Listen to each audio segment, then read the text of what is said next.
پھر ان کے بعد ہم نے ایک اور جماعت پیدا کی اور انہی میں سے ان میں ایک پیغمبر بھیجا جس نے ان سے کہا کہ اللہ ہی کی عبادت کرو کہ اس کے سوا تمہارا کوئی معبود نہیں، تو کیا تم ڈرتے نہیں؟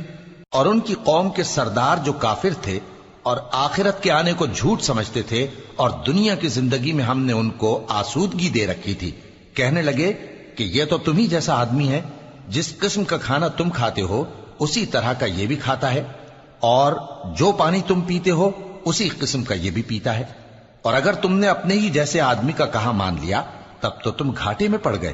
کیا یہ تم سے یہ کہتا ہے کہ جب تم مر جاؤ گے اور مٹی ہو جاؤ گے اور ہڈیوں کے سوا کچھ نہ رہے گا تو تم زمین سے نکالے جاؤ گے؟ جس بات کا تم سے وعدہ کیا جاتا ہے بہت بعید اور بہت بعید ہے۔ زندگی تو یہی ہماری دنیا کی زندگی ہے کہ اسی میں ہم مرتے اور جیتے ہیں اور ہم پھر نہیں اٹھائے جائیں گے۔